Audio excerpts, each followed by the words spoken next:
नमस्कार, एक बार फिर से मैं आप सभी के सामने उपस्थित हूँ बेहद महत्वपूर्ण टॉपिक के साथ। और चीन जिस तरीके से भारत के चारों तरफ मिलिट्री बेस बनाने को लेकर के यहाँ पर अपनी मंशाएं जाहिर कर रहा है, वो भारत की सीमाओं की चुनौती के लिए खतरा बन सकता है। इसी पर डिटेल में बातचीत करेंगे। मेरा नाम है प्राची मिश्रा और आप सभी का बहुत बहुत स्वागत है संस्कृति आईएएस पर।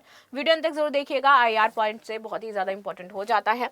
तो चलिए शुरू कर लेते हैं क्लास। इसी के साथ आप सभी के लिए न्यू ईयर ऑफर भी है। ऑनलाइन ऑफर्स बहुत सारे आते रहते हैं आपके लिए, लेकिन फर्स्ट टाइम ऑफलाइन क्लास के लिए ऑफर आए कि भाई आपको ऑफलाइन क्लासरूम, चाहे आप प्रयागराज में हैं, चाहे आप दिल्ली में एडमिशन लेना चाहें, 20% डिस्काउंट आपको मिलेगा। इसी के साथ लाइव कोर्सेज में भी आपको 85% का डिस्काउंट दिया जा रहा है। फर्दर इन्फॉर्मेशन के लिए 9555 या फिर हमारी वेबसाइट पर कांटेक्ट कर सकते हैं। पाकिस्तान के ग्वादर में बन रहा चीनी एयरपोर्ट, कैसे ओमान ने भी किया है इसमें फंड, भारत के लिए ये बड़ी चुनौती बनता जाएगा, इस पर बात करेंगे हम लोग। पाकिस्तान के बलूचिस्तान प्रांत में स्थित ग्वादर को चीन भारत के खिलाफ रणनीतिक रूप से अब इस्तेमाल कर सकता है। ये सिर्फ एक बंदरगाह नहीं रहा है, बल्कि यहाँ पर अब तेजी से इसका मिलिट्री यूज शुरू हो चुका है और एयरपोर्ट भी बनाया जा रहा है। ग्वादर के डेवलपमेंट में सऊदी अरब भी फंडिंग करेगा, ऐसी बातचीत चल रही है।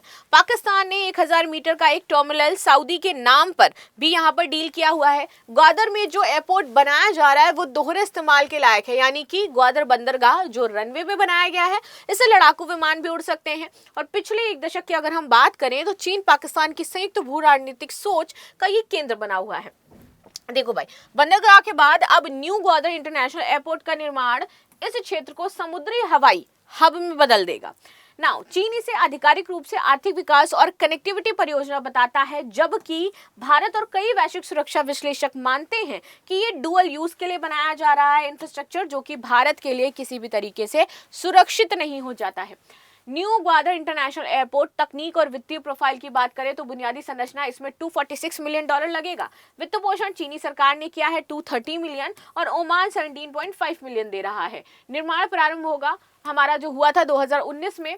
अभी इसमें रनवे 3648 मीटर का, टर्मिनल 14000 वर्ग मीटर, यात्री क्षमता 4 लाख, भविष्य 16 लाख वर्ष तक इसका विस्तार होने की बात है। इतनी लंबी रनवे क्षमता आमतौर पर छोटे क्षेत्रीय एयरपोर्ट्स के लिए आवश्यक नहीं है। यही कारण है कि इसका इस्तेमाल सैन्य कार्रवाई के लिए होगा। लागत में असामान्य वृद्धि है। क्या संकेत मिलते हैं? 2010 में यहाँ पर 7.5 बिलियन, 2015 में 22, 21 में यहाँ पर 51 और 3 जून 2023 तक $60 बिलियन की आवश्यकता पड़ रही थी इनको। इस वृद्धि को पाकिस्तान की सेंट्रल डेवलपमेंट वर्किंग पार्टी ने मंजूरी दी। लागत ने बार बार वृद्धि अक्सर सुरक्षा, लॉजिस्टिक और सैन्य ग्रांट अवसंरचना से जुड़ने की ओर इशारा किया है।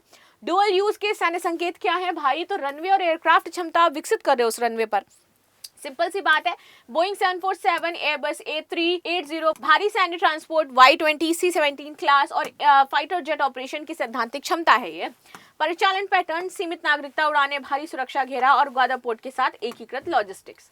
संभावित उपयोग तो ISR, intelligence, surveillance and recession के लिए किया जाएगा। ड्रोन ऑपरेशन, लॉन्ग रेंज और संयुक्त चीनी पाक अभ्यास के लिए इसका यूज होगा। यही कारण है कि रक्षा विशेषज्ञ मानते हैं कि भविष्य में यहाँ से PLA, नेवी और पाकिस्तानी नौसेना संयुक्त ऑपरेशन किया करेंगे।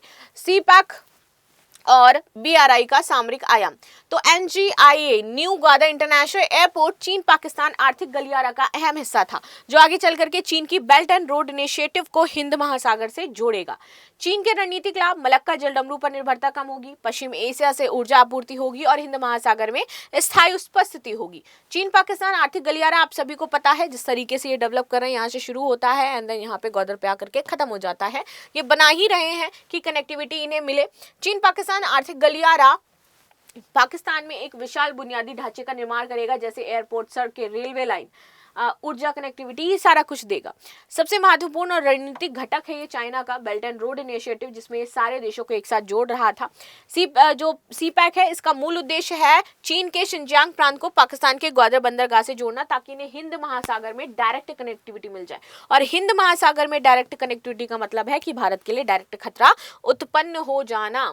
ठीक है, बेल्ट एंड रोड इनिशिएटिव तो वैश्विक कनेक्टिविटी है, निवेश है और भू रणनीतिक परियोजना है जो 2013 में शुरू हुई। उद्देश्य उद्देश्य था कि Asia, Africa, Europe, Latin America सभी के साथ ये संपर्क मार्ग बना देंगे, वैश्विक निवेश होगा इसमें और कनेक्टिविटी चाइना से शुरू होकर के लैटिन अमेरिका तक चली जाएगी, जो 21वीं सदी की सबसे बड़ी भू राजनीतिक एक तरीके से रणनीति बताई जा रही थी। BRI 2 मुख्य स्तंभ है। सिल्क रोड इनिशिएटिव बनाया जाएगा और 21वीं सदी का मैरीटाइम सिल्क रोड, जिसमें सड़क, रेल, पाइपलाइन, औद्योगिक कॉरिडोर होंगे। मध्य एशिया से यूरोप होते हुए पश्चिम एशिया तक ये पहुंचेंगे। ऊर्जा और व्यापार मार्ग आपके जुड़ जाएंगे। दूसरा था यहाँ पर आपका मैरीटाइम, जिसमें लॉजिस्टिक्स, शिपिंग लेन, ये सारी चीजें बताई जा रही थी, जो दक्षिण चीनी सागर से शुरू होते हुआ हिंद महासागर जोड़ेगा, फिर अफ्रीका और फिर यूरोप को आपस में कनेक्ट करेगा। तो समझ पा रहे हो उनकी स्ट्रैटेजी कितनी लंबी है।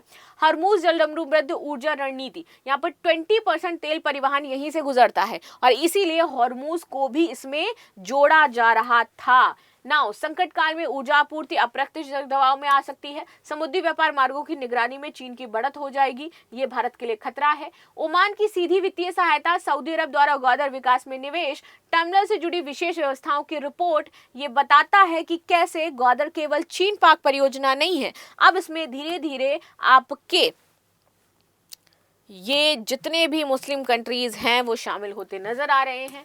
सैन्य रणनीति भारत के लिए बहुआयामी चुनौतियां हैं। दूसरा, ट्रू फ्रंट पे यहाँ पर थ्रेट हो जाएगा चीन पाकिस्तान का। भू राजनीतिक IOR में अगर इसका बढ़त हुआ तो दिक्कत। अंतर्राष्ट्रीय जो आंतरिक सुरक्षा है, जैसे बलूचिस्तान में अस्थिरता, क्षेत्रीय आतंकवाद, ये जन्म दे सकता है।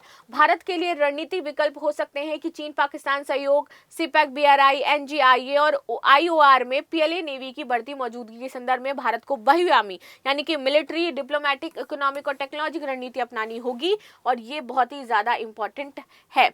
तो आंतरिक सुरक्षा में अगर आपको चीजें समझनी है तो उसके लिए कुछ इंपॉर्टेंट चीजें हैं। नौसैनिक क्षमता का विस्तार, तो वहां पर आप इसे लिख सकते हो, ठीक है। PS-81 पोसाइडन के बारे में बात कर सकते हो। MQ-93 सी गार्डियन, इनके बारे में आप बात कर सकते हैं। ये सब आपके आंसर राइटिंग में इंपॉर्टेंट भूमिका निभाएंगे। अंडमान निकोबार ANC को आप दर्शा सकते हैं। भारत का एकमात्र ट्राई सर्विस कमांड है जो इन सारे चीजों से, खतरों से हमें बचाएगा। चाबार पोर्ट, इसके बारे में हम बात कर सकते हैं। रणनीतिक लाभ और सेपेक का रणनीतिक जवाब है ये। समुद्री कूटनीति, बहुपक्षीय IOR, क्वाड, इन सब से हम अपनी चीजों पर फोकस कर सकते हैं। सैटेलाइट निगरानी कर सकते हैं कि वो क्या काम कर रहा है, और ऊर्जा सुरक्षा रणनीति ये हम अपना सकते हैं। तो लास्ट में हमारे पास बहुत सारी स्ट्रैटेजीज हैं इससे बचने के लिए, लेकिन जरूरी है कि उसको पहले रोका जाए।